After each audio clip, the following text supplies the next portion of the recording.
Hello and welcome to the WrestleTalk podcast, here every Tuesday and Friday, wherever you get your podcasts from. It could be here on YouTube, it could be Spotify, it could be iTunes, and exciting news, everybody. As the podcast continues to grow, we're now available in cereal packets.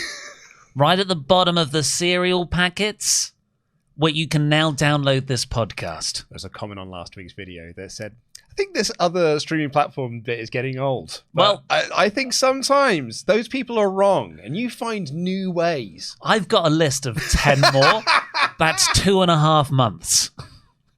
Anyway, please, also press the thumbs up button if you are on YouTube and leave a comment down below. On this episode, we are going to be talking about Goldberg because he was done dirty. But we're not leading with Goldberg because no one cares about Goldberg. We are going to be talking about Seth Rollins' injury, though. Is it a work? Is it a shoot? Is it a worked shoot? Much love, HH. Don't work yourself to a shoot, jabroni marks. Funny enough, we did that Bash of the Beach one anyway. We'll talk about that in a second. And we'll also be talking about AEW Dynamite. Going to be reviewing that. Yeah, but starting off with Seth Rollins. Do you want to give the rundown of what's happened so far? I'd love to, yeah. So last Saturday at Saturday night's main event. What time? Well, it was after All In. I can tell you that much because I saw the end of this. So 5 a.m. Yeah. It was at 2 a.m. UK time because I saw the end of this match while I was in a taxi heading back to my brother's house after finishing All In. Seth Rollins and LA Knight are having a match after about 10 minutes. Rollins does the lion salt and he lands on his feet and immediately hops up into the air, grabs at his knee, and he sort of buckles backwards and lands in the corner. And then he calls over Heyman, calls over the referee. Amazingly enough, it's the same thing that took his knee out in the Jinder Mahal match. Which was 2024? Yeah. Was it? And that sort of kept him a bit on the shelf on the road to WrestleMania. He had a very short match with Drew McIntyre. There was worry he was going to miss WrestleMania. You said it was a short match. He also had the massively long tag match the night before. Oh, yeah. Yeah, but people cover for him. There were 3 other guys there. Look, okay, there's so many bits to this that we will probably jump around.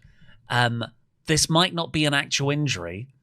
It could be a worked injury, covering a minor injury, which must not be that bad because he did wrestle for 10 minutes here. He did wrestle for 10 minutes here, exactly. And so he goes down and there's a little bit of confusion. Sort of like the match kind of comes to a halt. Like LA Knight just has to sort of stand there and move around a little bit. Yeah. And then, Seth Rollins gets back up. Boom, BFT. Knight wins. Knight pins Seth Rollins.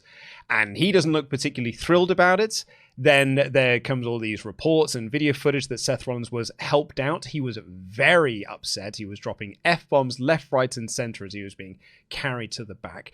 And my first thought was it was a work because the camera was focusing so much on Rollins. And we've literally just seen Liv Morgan go down with an injury where the second she got injured, it was like, boom, we need to cut to ad break now. And when they cut back, they're like, match came to an end. This is what happened, just so you all know. But yeah, really sad news. We'll have an update for you on Liv Morgan soon. They did show a slow motion replay quite a few times of Liv Morgan's injury. So people who are saying, oh, the replay was queued up pretty fast for the Seth one, that I don't think that's evidence either way. No, for me, it's more that they didn't cut straight to ad break. And they showed so much of it. And as I said to you on the All In review as well, there's a photo of Seth Rollins being injured in the WWE.com gallery. Which they don't typically do if it's a legit injury. They'll just, they won't have any photo of that period of the match.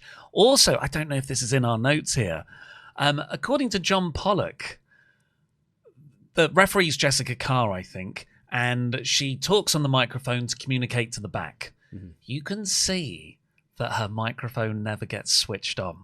Hello. It's in the off position. Sorry, now we're getting a little back and to the left. Enhance. Enhance. So she's just doing the equivalent of this. Hello, Trips. I think Seth's injured and there's no cord connected. Is Jamie Noble there? So anyway, he goes down with an injury and I thought it was a work at first, and I thought, this will lead into Seth Rollins revealing that he is fine and he beats LA Knight. Then when LA Knight just wins, I was like, maybe this isn't a work. But then he looked annoyed as well. He looked annoyed. But then during the Goldberg match, because it went longer than a minute and a half, I was then like, so I was talking to WrestleTalk.com's Amanda Savage. I was like, I think the fix is in. I think it is a work. There's shenanigans here. Then there was a ref bump. I was like, for sure there's shenanigans here now. Seth's going to come down and cash in. That didn't happen. Gunther just beat Goldberg. And then it started to come out reports where, yeah, it's a legit injury. Rollins is hurt. Everyone is saying that he's hurt. They don't know how bad it is, but it doesn't look like it's going to be good. And Seth Rollins was supposed to win the match. And Brian Alvarez even said, if this is a work, there's going to be a lot of annoyed people backstage because they believe this is a serious injury. They've been told that this is a super serious injury. Alvarez also said that the last 40 minutes of the show kind of went into chaos because they had to replan a lot of things and retime out a lot of things. And that is why Goldberg's retirement speech got cut short. More on him in a little bit. No, now. I want Goldberg now. So everyone's saying, yeah, this is a legit injury. Apart from Dave Meltzer. And you got to give him his credit here. Because he said, I've heard from multiple people who have said that this is real. And they told me that this is 100% a legit injury. But one person said to me, oh, I heard on Thursday that this was going to happen. This was the plan. That they were going to do an injury angle with Seth Rollins. That's what I heard on Thursday. But Dave is saying this on Saturday night. He's saying this Sunday morning, right? So that is like, yeah, I heard from one guy that this was always the plan and it's the thing. John Pollock on Post Wrestling then said, no, I was told on Thursday to look out for an injury angle involving Seth Rollins. And I was told on Thursday in detail how the injury angle is going to go down. Look out for it because it's going to happen at Saturday night's main event. And it is done because they want to have Seth come back earlier than you think he's going to. He's not actually injured. And then he can do the cash-in at SummerSlam when we're all expecting him to be out for 9 months. Because they want something as good as the heist of the century, which is one of the best cash-ins of all time. How do you do that? You make people believe Seth's out for 6 to 9 months. Yeah. By the way, if you don't know John Pollock's name, because he's not really a name we cite that much, it's not a Wrestling Observer or a PW Insider or a Fightful. John Pollock, when he reports something on Post Wrestling, he's pretty confident. Yeah. He's got a really good track record. He's a serious guy. Respect him a lot. So if he's saying it, I'm like, It was him saying it was the one that was like, and it was like, and I was told on Thursday. Yeah. And like John Pollock's also the guy, he's been doing a lot of stuff around the Janelle Grant's lawsuit. Like him and Brandon Thurston, I would say, have been like really at the forefront of the reporting on that. And they know like all of the ins and outs of the legal going on. Very respected name amongst the circle. So this is when it's like, there are question marks here.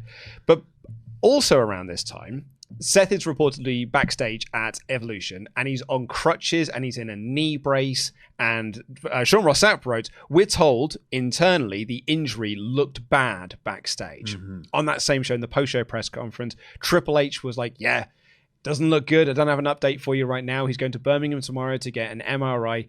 Doesn't look good. We're hoping for the best. Dave also said that, because he's been hearing from multiple different people that this is real, apart from that one person, that this is changing up the SummerSlam plans. It was supposed to be Roman versus Seth, and it's now being switched to either Roman versus Braun or Roman and Jay versus the Bronze. Which, and you can really feel like they were building to Seth versus Roman. Yeah, of course, yeah. This is a huge 2-night SummerSlam show. They need something big to be on the show. I'm pretty sure tickets doing well already though, so it's not like you need a big match to shift people in, but you want it to perform well on Netflix. Of course, you want this to be you want to be all in. Yeah. Really, in show sentiment. Yeah. And so this then wasn't really addressed on Raw. What are you talking about? We got a health update that they promoted for a good half hour. Yeah, Heyman just said, bam, non-factor. He's got until June to cash this in. It honestly doesn't matter. Let me tell you about Bron Breakker, though. Exactly, because, and I would say that there felt like this is creative pivoting. It's like, no, we're putting all of our chips down onto a Bron Breakker. LA Knight, during one of the ad breaks, cut a promo where he said, from the bottom of my heart, I want to wish you a speedy recovery. It was just last week that I said I wanted to take your dignity and I wanted to hurt, but I couldn't hurt you because you hurt your damn self. So I want you to get well so you can let me hurt you the right way. Yeah. So he was very much like genuinely, I hope you get better soon. So I can kick your ass. Yeah. It's in character.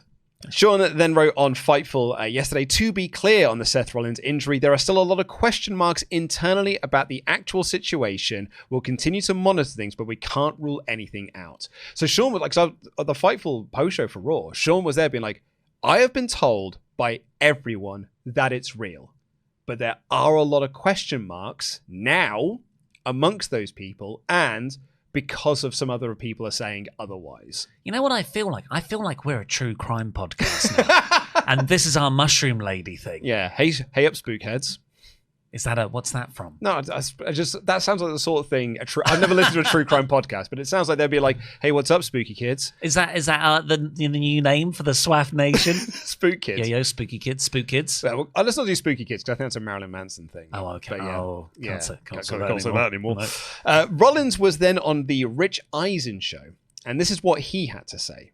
When I landed, I felt the knee kind of pop and buckle. Monday, I was in Birmingham, Alabama, where our specialists were at. We took a look at the knee through imaging. It was a little too swollen, so we'll have to take another look, hopefully in a week or two, so we can get a firm diagnosis and go from there. This is going to have me out for an extended period of time. We were talking off air earlier. It's a bummer, but our business moves on. It isn't the first time I was injured. It's not the last. I've always got WrestleMania in the back of my mind. I'm like, can I make it back for WrestleMania season? I feel good about that, but beyond a firm timeline, I just don't know until we get a better answer on the MRI, so that's where it's at. It's July right now. He's saying, I hope I can be... I'm pretty sure I'll be back by Mania, but, here's hoping. Yeah. That's in April. That's like 10 months away. Because if this is a real injury, he is going to be out for a long time. And Mike Johnson of PW Insider, I don't know if we haven't got the quote for this, but he was really angry and upset that some people were even speculating that this was a work. It's like... But it's pro wrestling. Well, we wouldn't be pro wrestling fans if we didn't think it's a work. But also, I'd say, like, you've been around, Mike. Like, this is not your first rodeo. You've been doing this for a while, bud.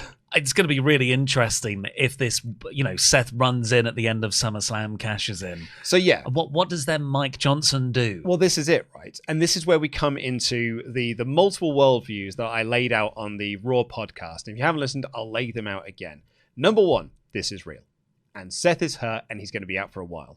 Worldview number two, Dave and John Pollock have made stuff up. I cannot get on board with that one. What do they gain from that world? I just don't buy it at all. Worldview number three is that it's all a work, and those two were telling the truth, and those two have been told by that one person, and it's fine. And there's a kind of like another worldview as well, where everyone who's working in WWE is in on this, and they're just trying to work the dirt sheets. And that's a worldview I can totally buy. Because one of the WWE's one goals is to discredit the dirt sheets. Bruce Pritchard and Eric Bischoff have spent the last 15 years trying to discredit the dirt sheet. They're just looking to do that. I should say 10 years. Trying to discredit the dirt sheets, right? So they're looking to do that, and they're feeding them duff information. But one guy or a couple of guys have let it slip that it's not. And then the other one is, it is a work, and they have been working the boys. And they've been working talent and telling them that this is a real injury. And Seth is backstage at Evolution in a knee brace and on crutches, not hurt at all. And he's just selling the work in the same way that back in the days of ECW, when Sandman got blinded, he was he walked around like he was blind.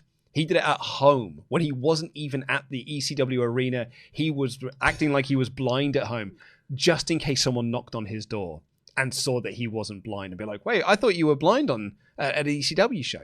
You're just working the injury. The brand new worldview that has opened up is actually this is just somewhere in between.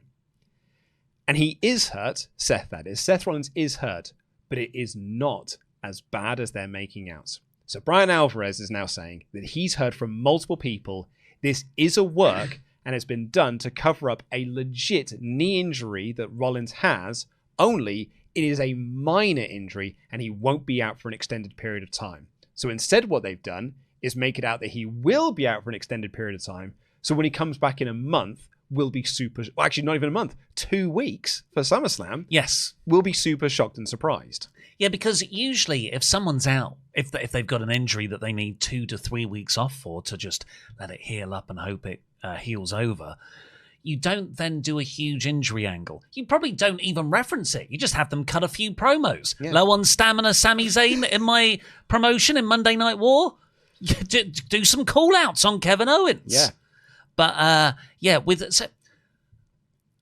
to put in WWE's defense and all wrestling promotions' defenses, it must be enormously frustrating to have all your really cool plans that you want to surprise people with leaked all the time. Yes, right? I think with this one, it must be super annoying. But it's all the time. We unfortunately, we know most of the things that happen before they happen. Yeah. And even if it's like not reported 100%, at least someone's gone, well, I've heard it's this. And then someone else might say, well, I've heard that's not correct. But it's then in our minds as a possibility. That's why I think Naomi's cash-in was so well received. No one saw it coming. No. Because we all thought it was going to come in the Cargill-Tiffany Stratton SummerSlam match. Yeah. So... unfortunately, us as fans and us as the wrestling media and wrestling journalists have created a arms race of information where the wrestling promoters and bookers now have to do more elaborate things, even things that historically agreed upon are bad, like working the boys, working the locker room to say this is a real injury to Seth when it isn't. Long term, who knows what effects that has on trust between your workers and the management. Yeah. But at the same time, a lot of these sources, and we know some of the sources are the wrestlers. Well, that's it. Okay, if you are new to this game, if you are new to wrestling media or wrestling journalism, here's the first thing you should know. Wrestlers love to chat. Tell a friend, telegram, tell a wrestler. That's how you spread information. Wrestlers bloody love to chat. If you meet a wrestler, one of the first things they'll do is tell you something that's happened backstage, or something that's got a big title change in a month's time. Yeah, they'll just say it's like, oh yeah, no, I was doing. Oh, that's because this happened. And sometimes I think that wrestlers do it as a test. Yes, it could be. Because they're then looking to see what news gets spread out, what news gets spread around, because then they can sort of pinpoint, like, oh, it's because I told that one person, not going to tell them anything anymore. And actually the thing I told them wasn't even real to begin with. Or we all love drama. The wrestlers, us, bookers. Or they just like to chat. We gossip. They just gossip. We're just gossipers. Wrestlers. And if you're thinking, well, not that wrestler, no, that wrestler, that wrestler in particular loves to chat. And if you're thinking, no, not me, you're watching this show, you love to gossip. You're probably the biggest one. If you ask all your friends, you're the one. I mean, okay, the best example of this that it came out is like, man, where's Sean getting all of this CM Punk news from regarding Brawl Out? Oh, it turns out it was CM Punk. That's from Sean Ross Sapp, I should say. Yeah. He's the one who says, like, yeah, it's coming from Punk directly. So yeah, every wrestler loves to chat. They love to gossip. They love to talk. So this is, I think... We should say not every wrestler, by the way. I'm going to say every wrestler. So I think what WWE have looked to do here, and they were so close, is make out that this is a real, legit injury. And he's going to be out for months, so that when he shows up in 2 weeks' time, we're all like, what? It's like John Cena coming back, the Royal Rumble, where we thought he was going to be out for another 3 months or so. We're like, whoa, I didn't see this coming. This is absolutely brilliant. They worked the dirt sheets. They worked everyone. And the way to do that is to make everything seem real. So you tell all of the talent that this is real. And then one person, or maybe a couple of people, spoke to John Pollock, spoke to Dave Meltzer, and because of that, it spread like wildfire. And now all those talents who've been told it's real have started asking questions. They're like, yeah, no, this is what I've heard. Yeah, it is a work. And now everyone knows that it's a work. They came so close. They came so close on this one. And yeah, it's been ruined. It's kind of been ruined. If this is their plan, if it is a work, because there is also, like you said, the possibility where Seth is genuinely injured. But at the main event of both nights of SummerSlam now, everyone's going to be... looking down the aisle. When's he coming down? Because we're all expecting a cash-in to make whatever match it is a three-way. It's WrestleMania 31 number 2. Or, so maybe if that is where you're now at, that unfortunately, your big plan has come asunder. I mean, okay, there's two ways to look at this. Your plan's come asunder because a couple of chatty Cathys told Dave Meltzer and John Pollock, and now the news has spread like wildfire, and everyone knows that it's a work, and everyone's expecting the cash in. And you just do it anyway because really, it's a smaller portion of the audience that are in this circle here that are watching podcasts like this and are reading Fightful Select and watching post wrestling. They're going to know that it's a work, and rather it's probably a big 80% of people that don't know any of what we're talking about here. Or do you pivot again and you don't do it at SummerSlam? Because that, if you don't do it at SummerSlam, I think that will then spread more of like, maybe it wasn't a work then. Maybe it is just a real legit injury. Yeah, I think that that's unfortunately the predicament they're in. If I was them, I would still go ahead with the SummerSlam one.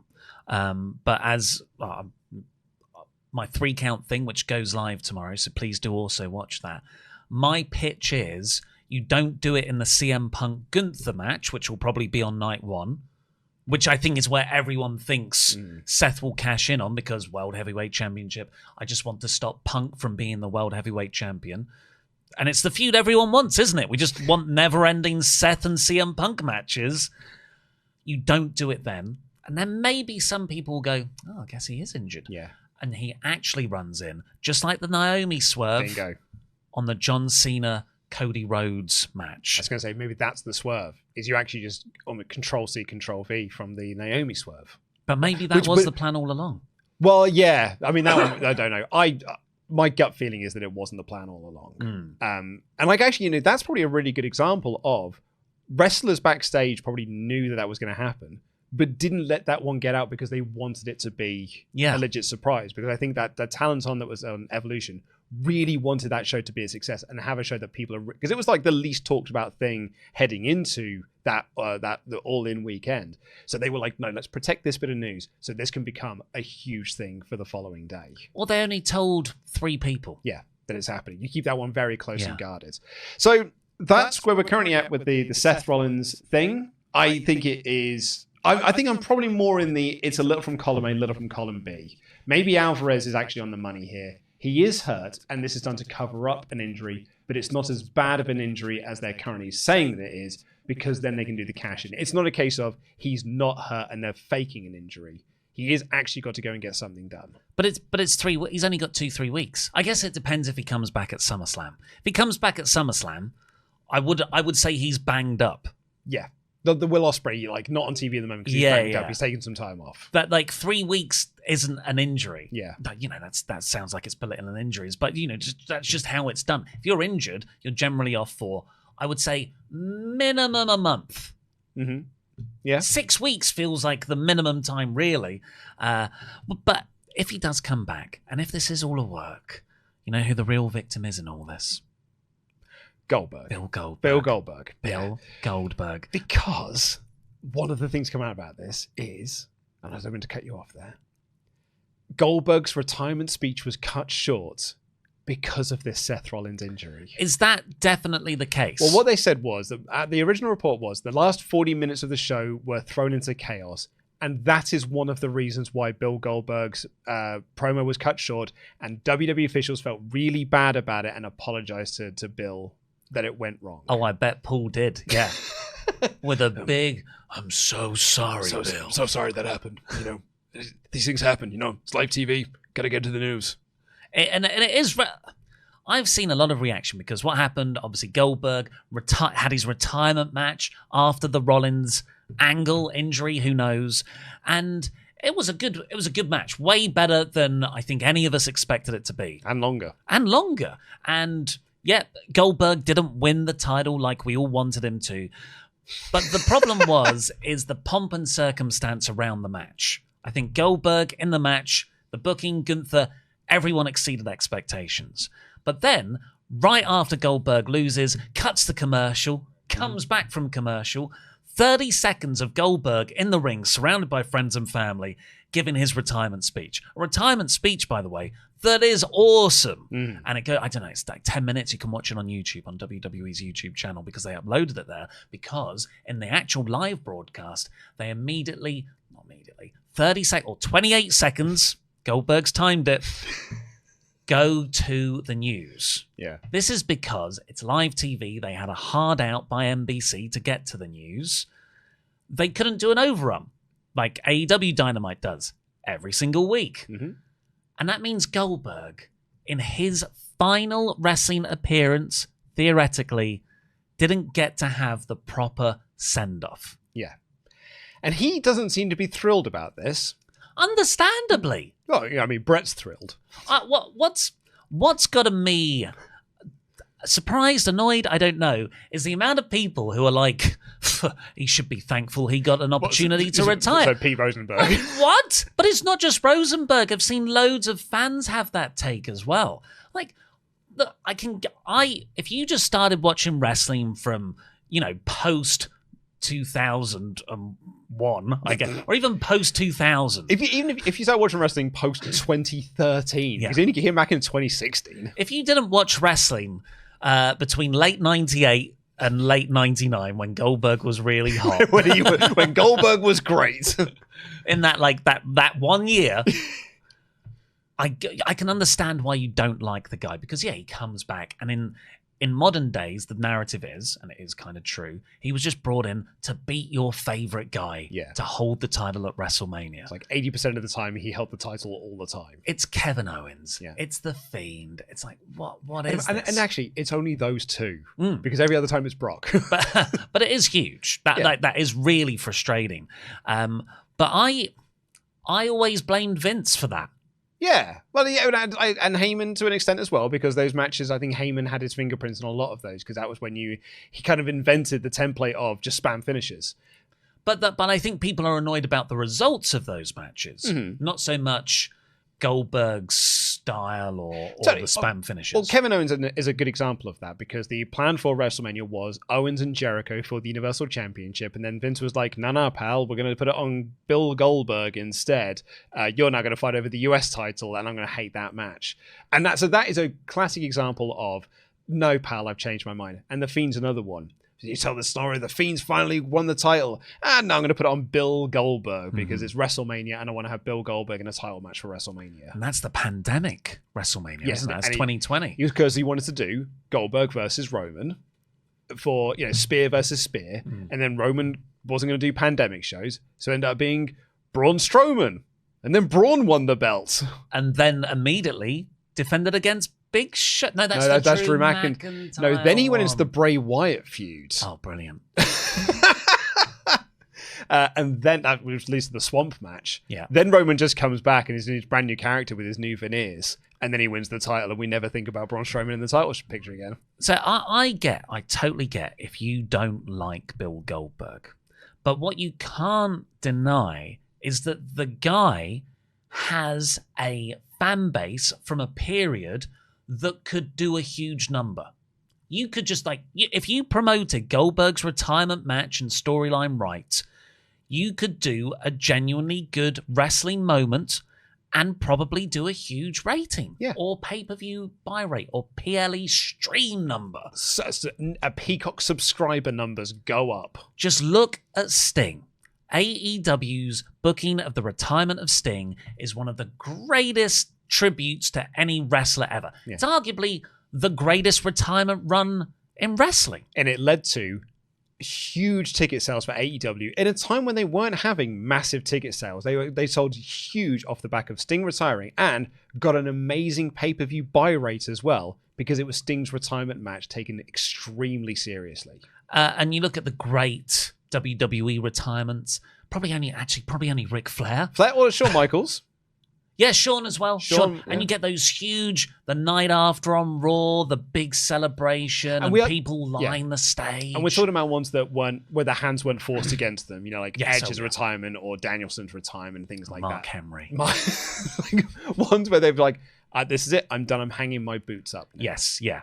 You nearly had it with Mick Foley, but then, he came back 4 weeks later. The Undertaker didn't even really get that big send-off. Because it was during the pandemic. Yeah. I still don't know why they did it in the pandemic. I think they just wanted to do a number. Well, they wanted to do it on Survivor Series. But it's just really weird that they just It was just an empty building. A couple of weird Survivor Series back to back, wasn't it? There was also the Rock's birthday party that the Rock didn't attend. That was one of the best ones, though. That's the Golden Egg episode. The Golden Egg. But yeah, my argument is, like the guy or not, Bill Goldberg, not doing a Bill Goldberg retirement special and giving it the right amount of time is a mistake for your company, and it does rob us all of a bit of wrestling history closure, particularly the ones who like Bill Goldberg, like myself. Yeah. So, I am aware that I'm a bit more vested in giving Goldberg a good send-off than most. Yeah, and I'd agree with you, because I do think that Bill Goldberg is a wrestler who has got that legendary status about him that does deserve the right send-off. I remember, he's wrestling now, but there was a period of time when Christian just quietly retired because he's like, I can't wrestle anymore. And that really, as someone who was such a Christian mark, and I loved him in Edge and Christian. He was my favorite member of Edge and Christian. And then he went across to TNA, and I loved him in TNA. And he went back, and he was in the ECW brand. But, I was always a Christian guy. Wins the world title. Feud's great. Wins the world title, has that great heel turn against Orton. I'm a Christian guy. So that when he quietly retired, I was gutting. It's like, and we didn't get to have that closure moment for Christian. And thankfully, he's wrestling again now, so it doesn't matter so much. But Goldberg is a bigger star than Christian is. He should have had a very good send-off. And yet, I am unsurprised that this is the send-off he got, because WWE, certainly I would say Triple H, does not have an affinity for WCW legends. Yeah, I think without unless you're a doubt. Ric Flair. That's exactly what happened with Sting. What happened with Sting? It happened with all the WCW guys that came in. Do you know who beat them? Triple H. Mm-hmm. If you go back and watch 2002, 2003, 2004, all it is Triple H bringing in WCW guys and beating them. You want to count Flair in this? Because, of course, Flair did get a great send-off, but that's because he's Triple H's friend. He's Triple H's, yeah. And Vince always respected Flair. Yeah, as well. He's the only one of those WCW guys that really got to have the proper retirement send-off and got brought back to the company and was treated with respect. But yeah, Sting is, I think, probably the best example of that. It's the template. Yeah. Finally came in after all of these years saying he was never going to go to WWE because of how, like in Sting's own words, because of how they treated WCW wrestlers, I wasn't going to go across there and have a match with them. Finally agrees to do it. And what happens? Triple H beats him at WrestleMania when he totally should not have done. And who comes out to help Sting? The NWO, the faction that Sting spent his career in WCW feuding against. Yeah, but no one would understand who Sting was, so they needed the NWO because they'd been in WWE already. Absolute nonsense. Scott Hall, he used to tell stories about it. I was like, I cannot believe they talked him into it. He was like backstage talking to Sting and being like, why are you losing? Maybe Sting's quite gullible, because Dixie was like, just one more year. And every year he was like, all right, I just don't think Sting just doesn't rock the boat. Sting's just like, yeah, fine. Like, Sting wanted to lose his last match. He had to be talked into to winning his last match, because Tony Khan was like, you're Sting. Yeah. You should be winning. It's like, I don't know, man. I agree. Goldberg should have won. Should have pushed for it more. So I am unsurprised that Bill Goldberg didn't have the great send-off. So in the execution of the night, went terribly. I think the great, actually, I shouldn't say terribly because the match was well done, but that closure, that retirement speech, that's what Goldberg's pissed off about. And also that it should have been, he argues, on pay-per-view, because then you've not got a hard out. And it's live TV. You should have prepared for it, i.e. just make everything else shorter. Yeah. And don't do a 15-minute match. But also, just the whole Goldberg retirement thing, announced last August on ESPN, not picked up again until 3-4 weeks ago. It's this weird mishmash of, is it a retirement match? What happens if he wins the title if he's retiring? Or it's an interesting dilemma. Just a couple of interviews with the promos with Michael Cole. Which we didn't see all of. And it was put up against AEW All In. And that's only why. It's because AEW was having a big show. They're like, we'll do the Goldberg retirement match there to steal away some of its thunder. And it backfired on them. So WWE, I think quite clearly, do not care about Goldberg's retirement. Goldberg is annoyed that he got convinced into doing the retirement match in that way. And he's like, I'm not happy with it, obviously. He hasn't said that outright. Well, he's got to wait 2 weeks. Give it 2 weeks for that NDA to expire. But all people like Peter Rosenberg going, oh, you should be lucky you even got the opportunity to retire. Yeah. Like, what are you huffing? to think that's acceptable. Yeah, it's what did he say? It's like it's always the most overrated are the ones who complain the most. And surely, if you want to have an argument that Goldberg is overrated, you can have that argument. There's actually probably a good argument to be made. He's so overrated. But he's a legend of this sport. He was a legit draw for a company. If WCW had not been run by imbeciles, Goldberg could have been the guy that turned it around for them. Because when Goldberg had his rise to the ascension is when WWE was also having its rise, because that's like the rise of Austin and everything like that. They are on fire at the moment, and WCW is struggling. And all of a sudden, this guy comes in, they're like, oh, hell, hot dog. Now we've got a guy who's selling merchandise. People are excited to see. People are buying pay-per-views to see what he's going to do next, tuning in the show, see what he's going to do next. And because, they're all morons, they bungled it, and then, Bischoff doesn't know what he's doing, and then Vince Russo comes in, turns him heel because he doesn't know what he's doing. WWF didn't know what they were doing with him either. No, when they brought him in. Well, that's because they brought him in, and Vince was like, well, he's a WCW guy. I don't want to push him properly. What did he do? 3-minute matches? He's doing 15-minute matches here, and he's going to lose a bunch as well.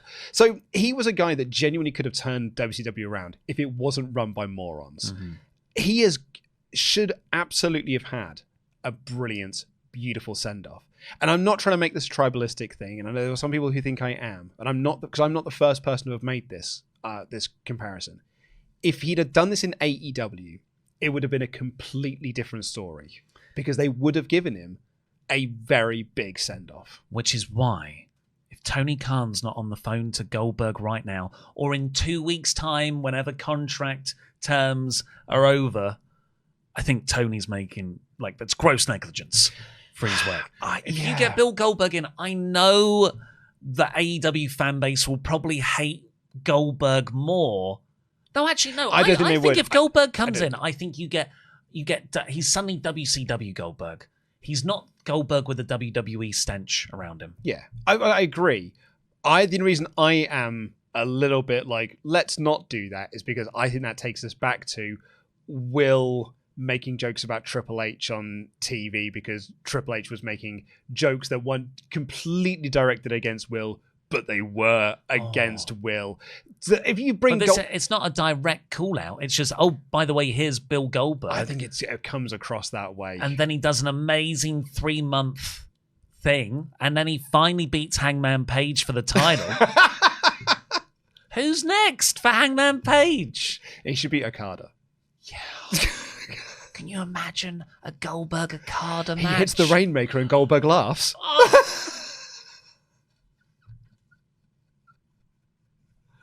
And then Okada would put in effort for a legend like Goldberg. He'd go on Errol Helwan and be like, I just thought it would hurt more.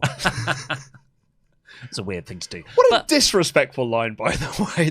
That's a burial right there. Yeah, that was a weird part of that interview. I will say, again, I've said it on the news. We've met Goldberg, and we hung out with him for half an hour. He was a super nice guy. Lovely guy. And I know people don't like the booking. As a human, he does so much work for charity and so much work for children back in the day when he was at WCW. From my understanding, he seems like a top-notch bloke. Nice guy. Yeah. And also should be the world champion. The WrestleTalk podcast is supported by our amazing pledge hammers on Patreon over at patreon.com/WrestleTalk, where you can get loads of exclusive videos like Monopoly But Wrestling. It's got a bonus episode there this month. We've got a bonus episode of Brain Busters for you. And at the end of the month, we've got the Rise and Fall of the Nexus. Bragging rights. In fact, it's a double weekender for you because it is next Saturday. It's Bragging Rights 2010. Hell of a show that. The Buried Alive match with Kane and The Undertaker. And the following day will be the bonus episode of Brainbusters. So a Saturday and Sunday double header for you. And if you pledge at the $30 amount, you get a shout out on this very podcast. So thank you very much.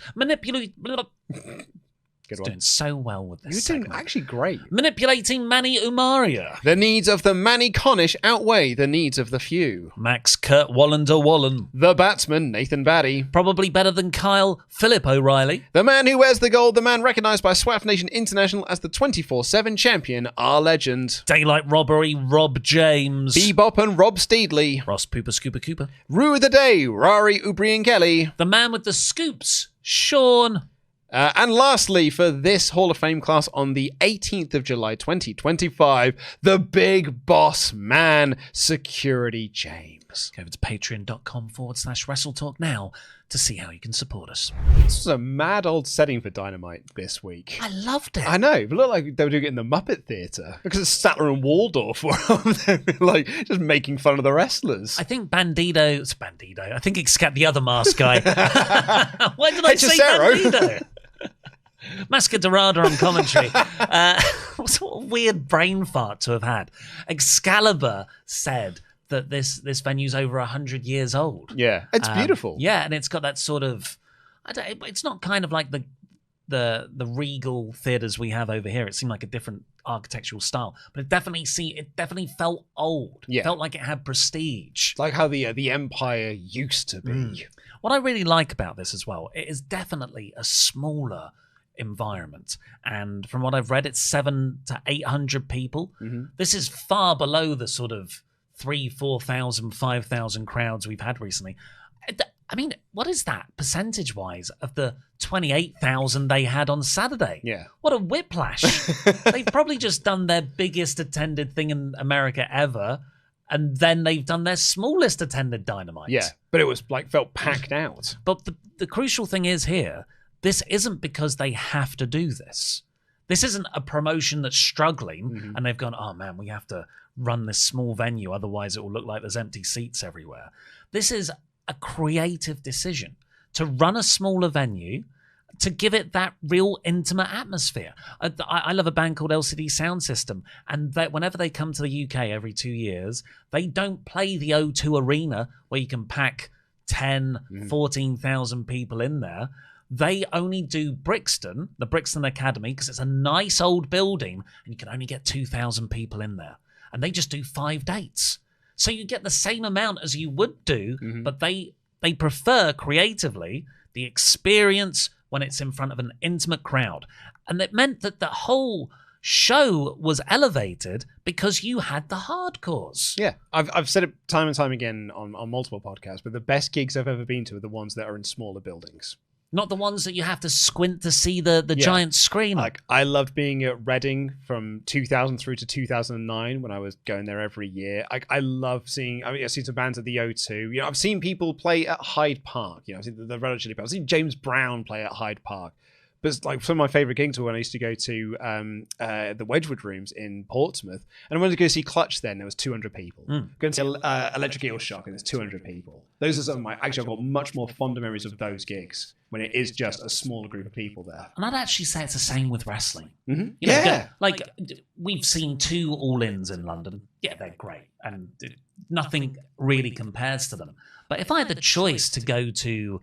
If they did an All-In, like a big 40, 50,000 seat thing every month, or this one that's 200 people in a brewery or the Colour Factory, I'd choose the smaller one every time. So a good example of this is Rev Pro are doing Crystal Palace this year. They're not doing the Copper Box. And I've loved the 2 Copper Box shows that they've done over the last 2 years. Really enjoyed both of those shows.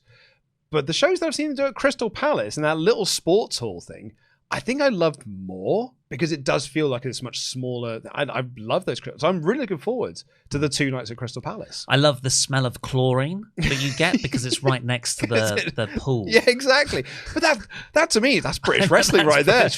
I've seen wrestling in a library. Yeah. Like literally. Sounds like a DDT match. It was. Loser makes a sound. Yeah. And Billy Gunn no-showed. It's a true story. Billy Gunn no-showed it. He had late fees. Anyway, so this was in the Muppet Theatre, and the show opened with your new AEW World Champion, Hangman Adam Page, who just came out to this beautiful pop from this crowd. Soaked it all in for a little bit, crowd chanting, "You deserve it," and Page said, "No, you don't get it.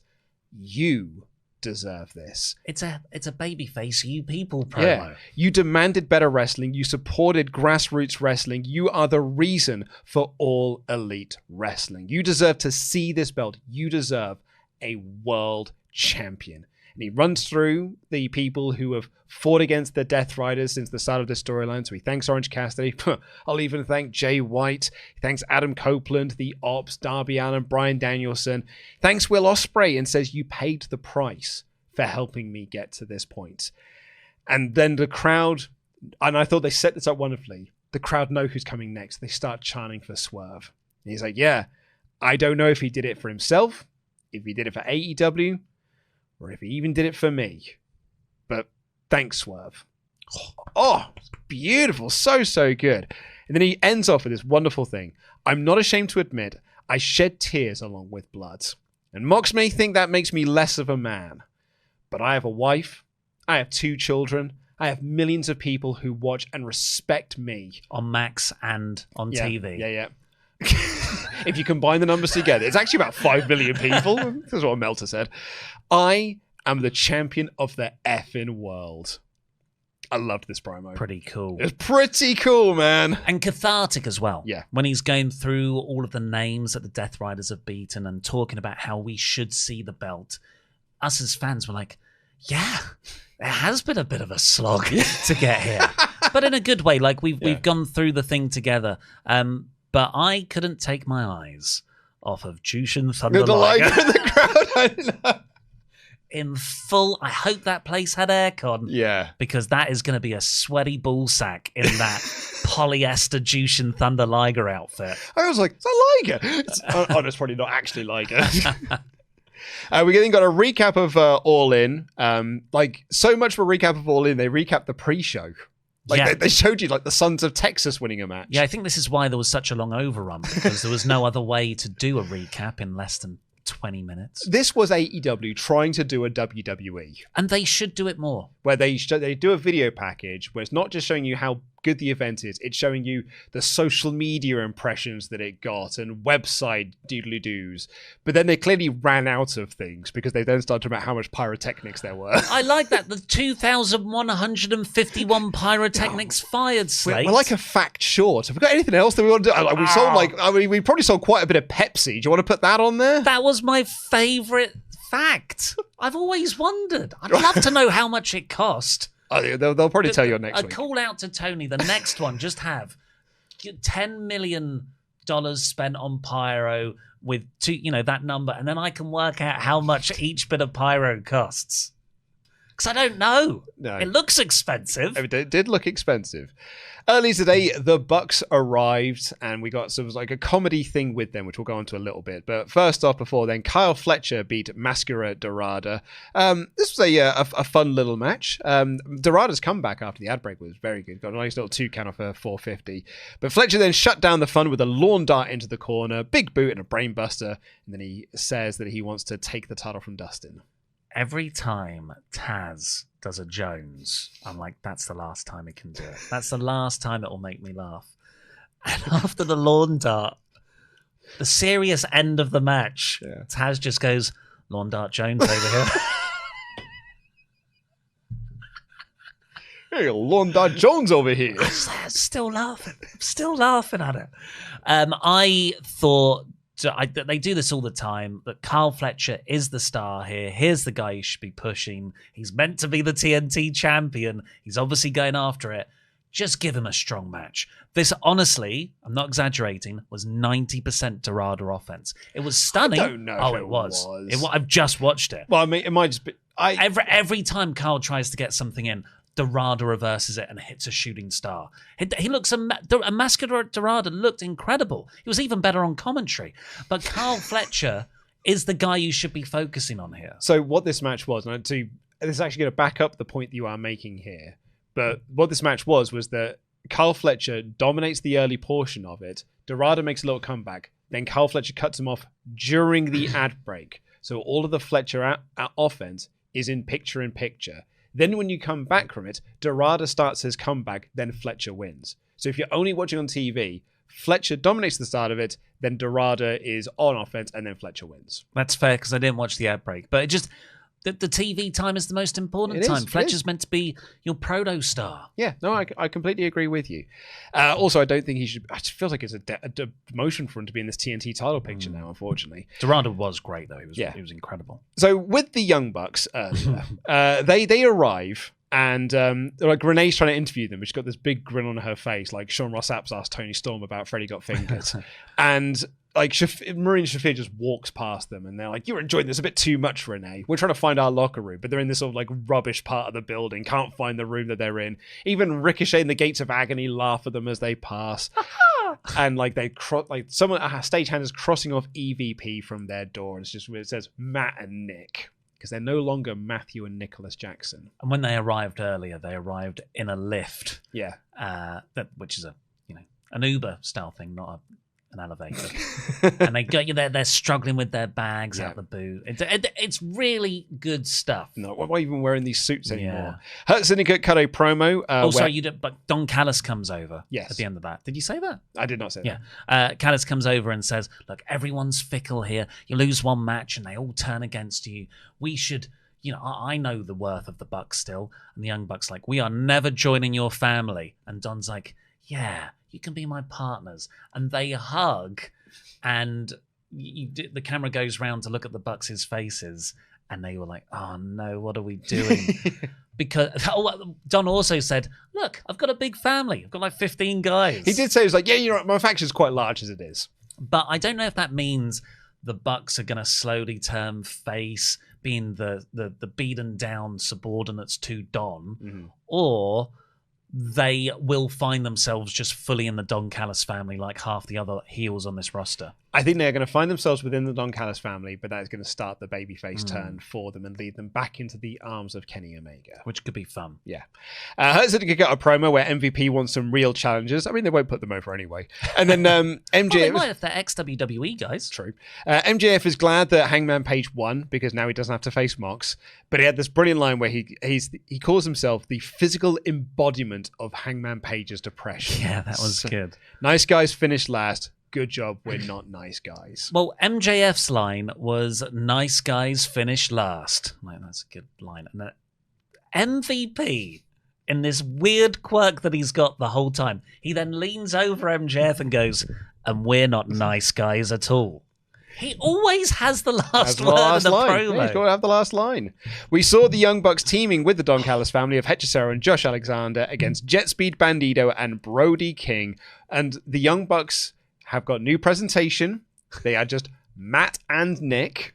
And they're in their old gear again. They've ditched the suits. Their music stops because they don't have that Succession style music anymore. And it's just a black screen with green Comic Sans text. Some of the letters are capitalized, some of them are not, and it just says Matt and Nick. And at one point, on the Tron, it was just the DVD screensaver bouncing logo, which they should build into a thing because the whole crowd can be like, if it's going to hit the corner perfectly. There's going to be a big pop when Superkick Party plays. Yeah. You can see what they're doing already, and I'm just like the Hangman Page thing. Yeah, when they brought back his entrance music, like Justin Roberts even makes fun of them. They used to be EVPs, and everyone's like, "What are you saying, Justin?" This match, though, I've written my first note here. Bucks may no longer be EVPs, but they're still so damn good. This is just do this every week, please. That's it. It's the party match. Incredible stuff. Just an amazing sequence. Every interaction of every guy is brilliant. Hechicero versus Bandito. Brody King versus anyone. Yeah, God, he did this awful chop on Josh Alexander's back early on. But then the Bucks do their amazing sequence. Oh my God, how can you even disrespect these guys? They're the best wrestlers in the world when they're together. And then they go to do the EVP trigger. Yeah. And they both go, and they realize they can't say it. And that means other people can take advantage. So good. Yeah. I really do hope that they're going to do something with Brody King. I've got this real pang of worry in my stomach that he's going to become one of those missed opportunity guys. One of those guys that you'll look back on in 2 years and be like, oh man, they really could have had something with Brody King and they didn't do it. He'll be a trios champion with, Ishii and Chris Jericho. What a weird little triumphant that is. That'll happen. I've just spoke that into the universe. I hope so too, but unfortunately, one of AEW's setbacks is they don't do stuff with people. Yeah, it's true. And they just stick at the same level for years and years and years, and the time passes. Yeah, and then they go to NXT. A great finish as well, because the Bandito was going for the 21 plex, and then Alexander, they sort of blocked that, and Alexander grabs him and into a tombstone position, and the Bucks do like an assisted Meltzer driver onto Bandito, and then Hechicero like just picked up the corpse of Bandito and offered it up to the Young Bucks for more super kicks, so he could then get into a submission and tap him out. Yeah, he like launched him up with it. It wasn't quite a monkey flip or anything, but it was just upwards, and then they super kicked him, and yeah, he choked him out. But the commentators were saying he's already knocked out. He's dead. It's just incredible. Yeah. I mean, this match was just casually the greatest match of all time. I don't know how they do it. I loved it. I had so much fun with it. And it builds for the Bandito Hechicero match for the Ring of Honor World Championship. Adam Copeland. Not that they mentioned that. Yeah, they did. Apparently they didn't. They 100% did. Dave and Brian said they didn't. Oh my God. I mean, I'm going to be a YouTube comment here. They need to watch the show.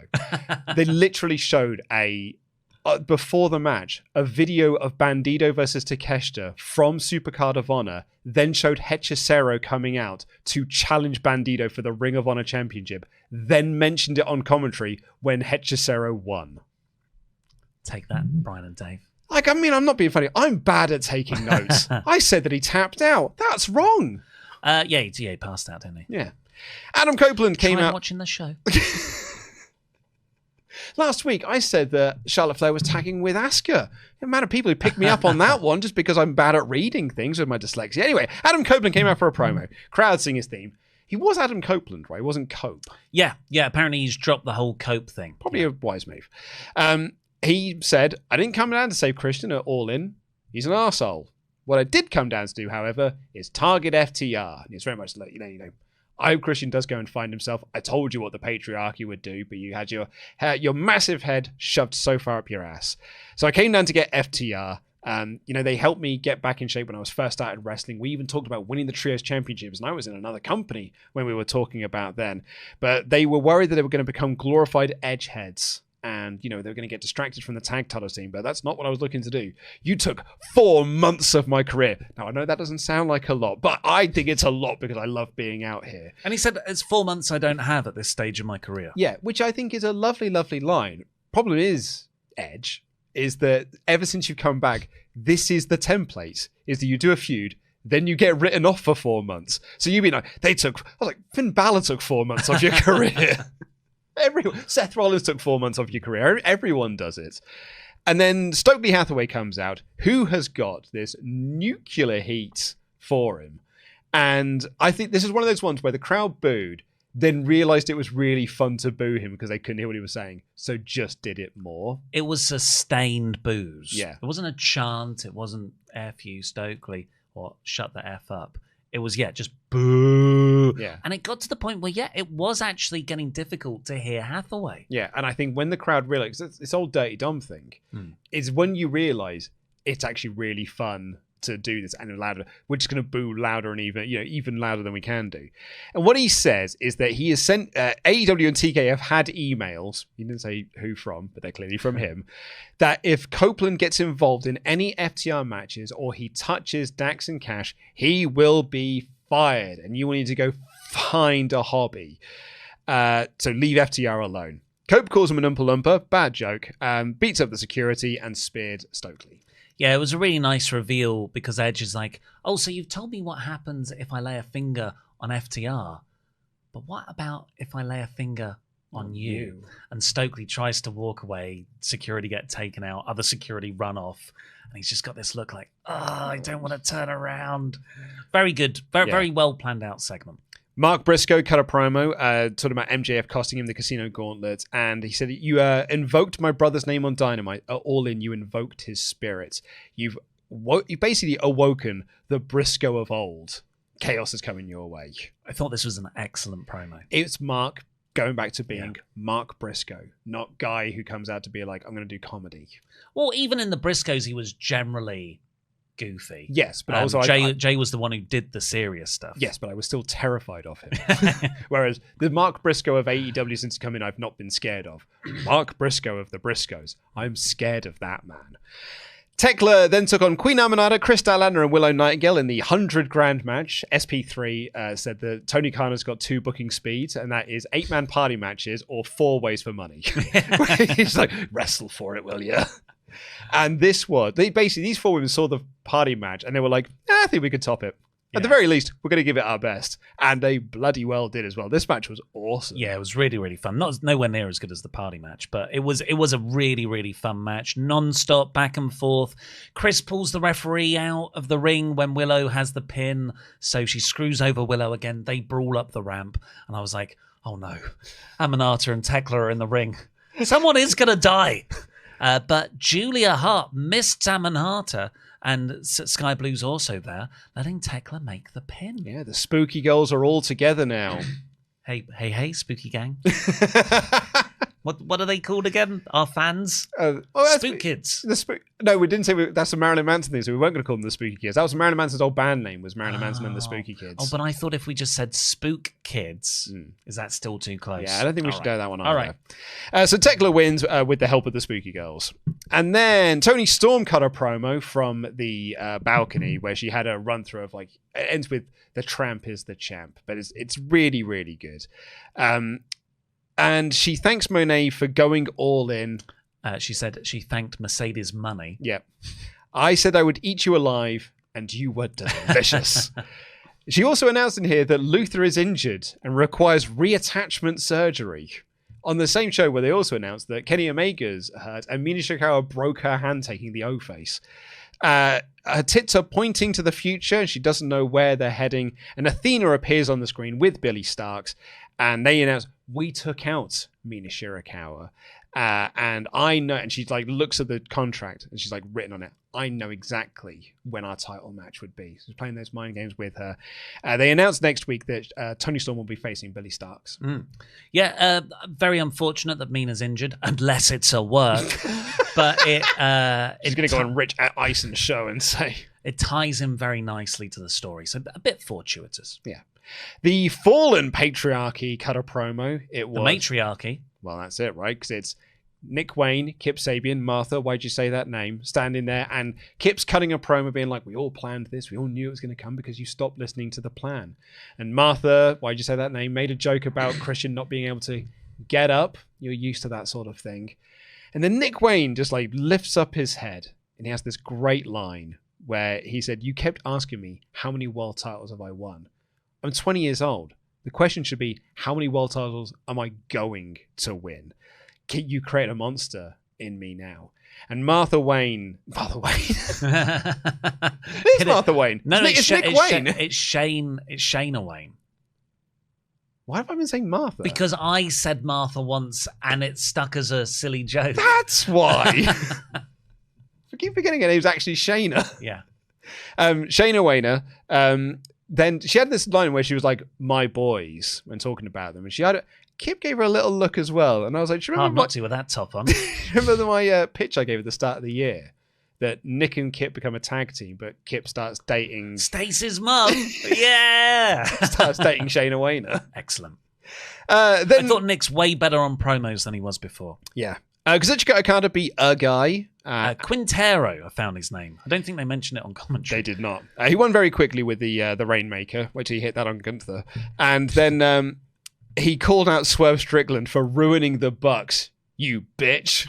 And then Swerve Strickland comes out and just gets in his face and said, what are you going to do about it, bitch? And then he walked away. That was great. Yeah. So Don Callis came out first, gave Okada the big intro. Okada comes out. Don's there the entire time for the post-match promo as well. I thought this relationship was only around Kenny. And I'm pretty sure Okada even said that to other members of the Don Callis family. Mm-hmm. Well, they're still feuding with. They're talking about he hurt Kenny. Kenny's clearly going to come back for the next match. But in kayfabe terms, Kenny said that there is a bit of mission Don Callis creep in that they're not getting rid of the members they're adding. It's like these temporary people they're adding. Is Brian Cage still in the faction? Then get absorbed.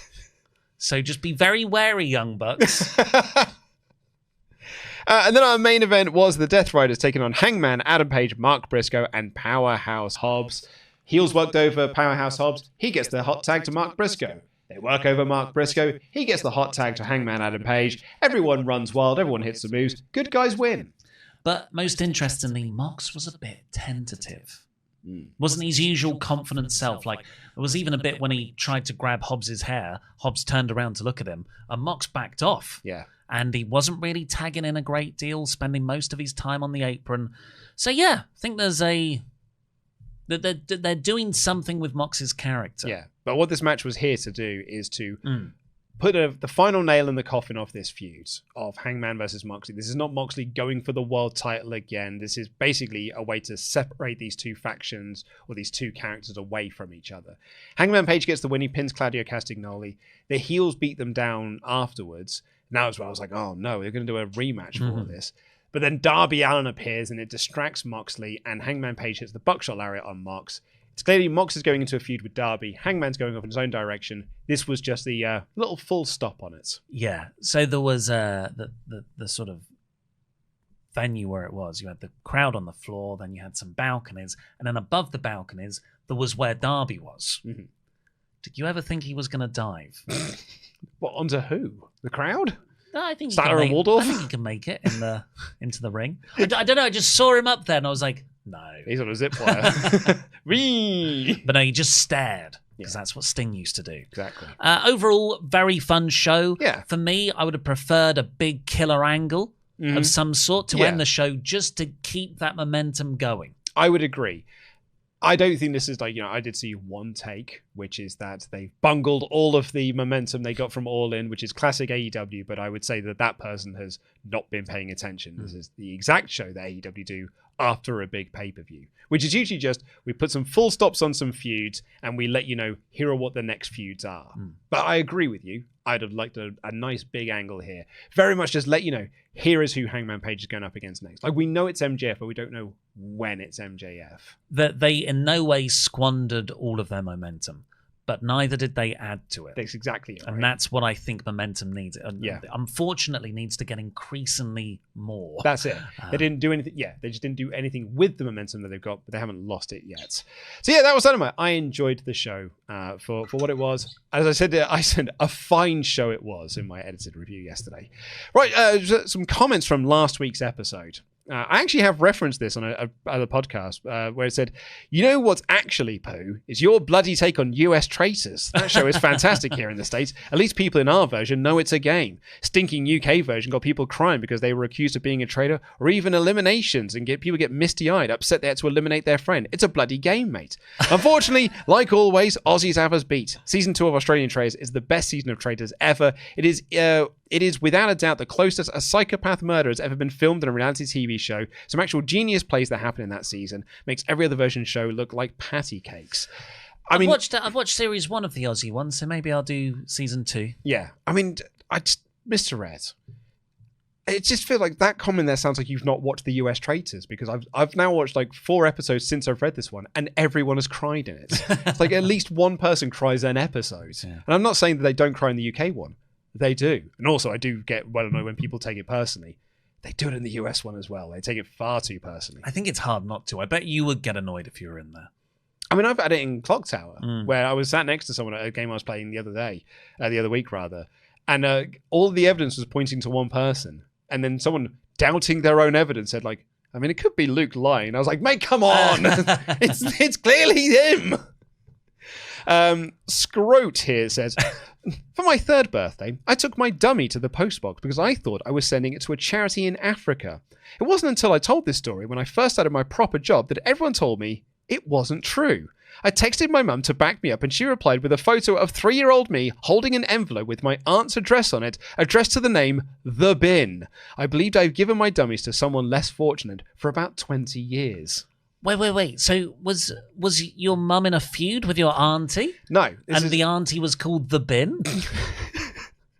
No, this is this actually happened to my brother as well. Or it was one of us. It is a way to get dummies off kids. My kids never had a dummy, right? And they say that one of the reasons you shouldn't give a kid a dummy is because it's just another thing you have to take off them. So you have to try and convince them, this thing that's been giving you a lot of comfort, you're now too old for this, you can't have it anymore. So you're trying to invent a story to convince them to hand it over to someone else or to give it back or someone. Can't you just break their hearts? What do you mean you and can? then they learn. Well, you can do it that way. Like my brother, with his one, like he burst the teat bits, and then he handed it to my dad to fix with his tools. And so my dad then said, I couldn't fix it. I tried my best, but I just couldn't fix it. And I think mine was something similar. Like my mum convinced me to give it to another child, like a children who also needs to have one, and that was the way they convinced me to give mine up. It's a work. It's a work. All of life is a work. Don't trust anything your parents say. They're as bad as Paul Levesque. Yeah. Whereas with my kid, because we've not done the dummy thing, because my wife never had a dummy, neither did her sister, which I think it's in the US is a different thing, like a pacifier. Yeah, because that's the name of the Vin Diesel movie. Exactly, yeah. I was like, what's a pacifier? And they couldn't call that film The Dummy. Yeah. So she didn't have one. But my kid has been obsessed with dummies since she was like a kid, because all of her friends in nursery, so she's the only kid that doesn't have one. It's a Labubu doll. So really, it's the kid's Labubu doll. So like when she first asked for a baby doll to play with at home, she was like, has to have a dummy. And she's always like, oh no, the baby doesn't have her dummy. You should get the baby dummy and punt it over a fence. It's not got it anymore. I'm going to get her to post it to someone else. Team Chaz, or Thamat Chaz, here says, hi, long-time listener since the JK or Joel Patrick Lennon days. Holy moly, that's going back to the Challenge TV version back in 2013. I'm a postman from Morpeth, and a customer recently told me he'd accidentally posted his full dog poo bag in the postbox as he was chatting to a friend. This was during a recent heat wave. Also, during my teens, we used to make Jackass-style videos, and my brother ate his own poo. Again, the smell wasn't great. Peace out, lads.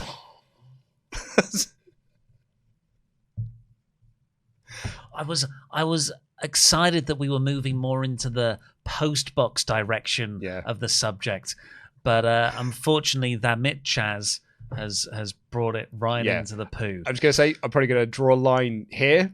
No more of these sorts of stories. However, I will. So I also, I've eaten my own poo. I turned 40 this year. We also used to make Jackass style videos. Of course we did. It was the style at the time in the year 2000. That's why I bought my first camera, was for that. And I used to be part of a CKY forum where people would post up their like Jackass videos that they were making, or CKY videos they were making. And I remember one that this guy posted, and it is just a plate with a poo on it. And his mate like walks in just looking so sad. This is like burned at the back of my retinas. And he just sits down, knife and fork, and just like, it's like a proper like, I've just got to do it. And he just does that, and he just walks away from it. But I can think of all. I watched so many videos of people posted there. That's the one that I never will forget. That, and when someone had their hand on a electric stove and then turned it on. Why don't girls do this stuff? Never hear of girls doing things like this. What's wrong with us? What's wrong with them? Yeah, well, let's go the post box. The weird things you've posted, Brew. I quite enjoy the meta side of having a mailbag segment about mailbag. That's very good. In which case, we won't do hashtag sideburns story because it's pretty gross. Anyway, do you have any recommendations? You were just reading it then. Yeah, I'll read it later. Do you have any recommendations for this week? Well, I watched Heads of State at the weekend, which is the Idris Elba, John Cena movie. Idris Elba plays the Prime Minister of the UK, and John Cena plays the President of the United States. And I put it on because I was just like, I just need this kind of action movie. And it is really solid. I'm not saying it's as good as Superman. I'm not saying it's even a 3-star movie, but it is a solid action movie. If you like action movies, I think the action sequences are really inventive, actually. Have you seen Nobody?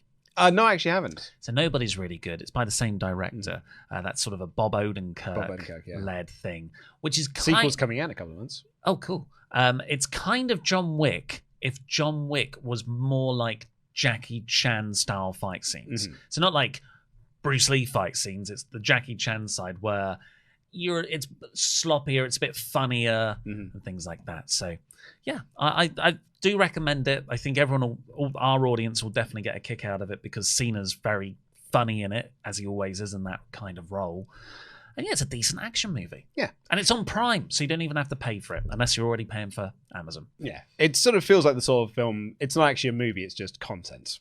It's just something that's No, that people will put on in the background while they scroll their phones. No, I think this would have been a straight to DVD movie. Yeah. No, this would have got a couple of week theatrical release 10 years ago and found a pretty okay audience on DVD.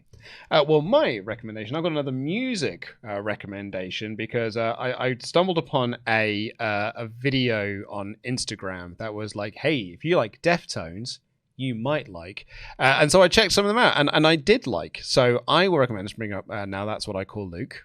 The band, where are you? Bleed, with a track called Fixate, and another band called Super Heaven with a song called Sound of Goodbyes. And I will say, if you like Deftones, then you might like these bands as well. I've also discovered, I don't know if anyone's heard of Olivia Rodrigo. All American Bitch is very good, as is A Ballad of a Homeschooled Girl. And actually, the new Deftones track is also great. Fantastic. Well, we will be back on the WrestleTalk YouTube channel tomorrow with our 3-count SummerSlam predictions. So make sure you head over to there to watch that. But for now, I've been Ollie Davis. This has been Luke Owen at DAD. Jam that jam. Jam that jam.